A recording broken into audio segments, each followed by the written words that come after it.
E aí, pessoal, boas-vindas a mais esta análise trazida pela Ford College. Olha só, hoje a gente vai colocar o nosso chapéu de arquiteto de software e traduzir um token IVM clássico para o design ágil e nativo da Solana. Construindo em cima do que a gente já viu sobre padrões arquitetônicos de portabilidade, o nosso objetivo hoje é literalmente colocar a mão na massa. Mas calma, a gente não vai escrever código agora. Em vez disso, nós vamos criar um mapa arquitetônico super robusto. Sabe por quê? Porque um planejamento impecável no papel antes de codificar qualquer contrato inteligente é o que salva a sua vida de refatorações dolorosas e falhas de segurança no futuro. Nossa agenda de hoje está dividida em 6 etapas super diretas. A gente começa no projeto EVM para Solana, passa pelo desenho da conta de cunhagem, vai para as transferências e contas de token, analisa o dilema das permissões, entra no dimensionamento de layouts e, por fim, consolida tudo nos artefatos finais. Vamos nessa? Muito bem, começando pela parte 1, projeto IVM para Solana, mapeando a nossa arquitetura. Aqui está o grande pulo do gato dessa transição, a mudança de paradigma de armazenamento. Na Ethereum, o seu smart contract é como se fosse um galpão gigantesco. É um monolito que guarda tudo lá dentro num lugar só. Saldos, permissões, as regras do jogo, tudo.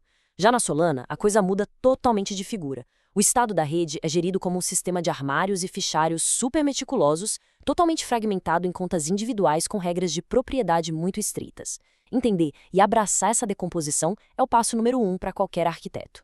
Avançando para a seção 2, desenhando a conta de cunhagem, a nossa Mint Account. E é exatamente aqui que os famosos PDAs, os Program Derived Addresses, entram em cena para salvar o dia. Pensa neles como cofres automatizados. Eles não precisam de senhas humanas ou daquelas chaves privadas tradicionais. Eles existem justamente para permitir que o próprio programa, o próprio contrato, gerencie as contas com total segurança usando assinaturas automáticas geradas por sementes pré-determinadas. Sem esse conceito, o design na Solana simplesmente não funciona. Então, para desenhar o fluxo de cunhagem de tokens, não é só mandar criar e pronto. O arquiteto precisa definir 3 pilares essenciais. Primeiro, as contas que vão participar. O Mint PDA, a conta de destino que vai receber os tokens e o sistema de aluguel da rede. Segundo, a instrução em si, que é um comando mint_to assinado pelo próprio programa. E terceiro, as mutações de estado reais, ou seja, o fornecimento global do token sobe e o saldo lá do destinatário também aumenta. E isso nos leva à parte 3, transferências e contas de token. Como a gente move o valor na prática. O detalhe fascinante aqui é que mover valor na Solana exige que você prove explicitamente a propriedade a cada movimento. Enquanto na IVM você atualizava um mapa interno rapidinho, aqui contas independentes precisam interagir. Para desenhar uma transferência segura, a gente precisa listar a conta do remetente, a do destinatário e a assinatura inquestionável de quem está mandando o dinheiro. A instrução central de transferência valida isso tudo e, num movimento simultâneo e atômico, subtrai os fundos de um lado e soma do outro. Mas aí a gente esbarra num baita quebra-cabeça de engenharia. Como é que você lida com permissões de gastos por terceiros, já que agora cada conta é um silo isolado? Na Ethereum, o Approve e o Transfer From são a alma das finanças descentralizadas, o DeFi. Como a gente replica essa magia numa arquitetura que não tem um banco de dados global? O que nos joga direto na seção 4, o dilema das permissões. Na Solana, qualquer dado armazenado custa bytes. E bytes custam a moeda da rede, o Sol, para manter a conta isenta de aluguel. Então, os arquitetos têm 2 rotas. A primeira rota é embutir essas permissões diretamente dentro da conta de tokens do usuário. Isso economiza no número de contas criadas, mas incha o tamanho da conta e encarece o aluguel dela. A segunda rota, criar um PDA novinho e separado para cada dupla de dono e gastador. Isso significa gerenciar mais contas no fluxo, mas deixa o ciclo de vida dessas permissões super fácil de consultar na rede. É um trade-off clássico de arquitetura. Mas olha só, independente da estratégia de armazenamento que a sua equipe escolher, a mecânica da transferência delegada tem que ser uma fortaleza. O programa é obrigado a verificar a assinatura do gastador aprovado, confirmar que a permissão armazenada ali é suficiente, deduzir esse exato valor da cota e só então efetivamente transferir o valor entre as contas. A ordem dos fatores aqui altera o produto, e muito. Entrando agora na seção 5, dimensionando layouts. É a hora da precisão nível byte.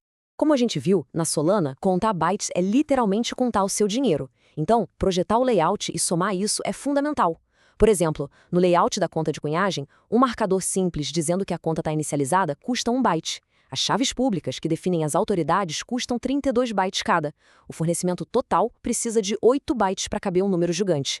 Essa matemática é feita à mão, no papel, para garantir eficiência máxima antes do código existir. E a conta de token do usuário segue a mesma dieta rigorosa. Tem o byte de inicialização, a chave pública do dono, que leva 32 bytes, e 8 bytes vitais para o saldo da pessoa. Mas o detalhe mora nas permissões. Se vocês decidiram embutir essas privações direto na conta do usuário, o tamanho máximo dessa lista precisa ser cravado na pedra exatamente agora, para a rede saber quanto espaço reservar. E finalmente chegamos à nossa última sessão, a parte 6, artefatos finais. O que a gente entrega para o time de desenvolvimento? Com toda a teoria dominada e os bytes contados, a gente materializa tudo numa tabela de comparação mestra. Pessoal, essa tabela é a joia da coroa. Ela traduz operação por operação, do Mint ao Transfer From da IVM, direto para a arquitetura SVM.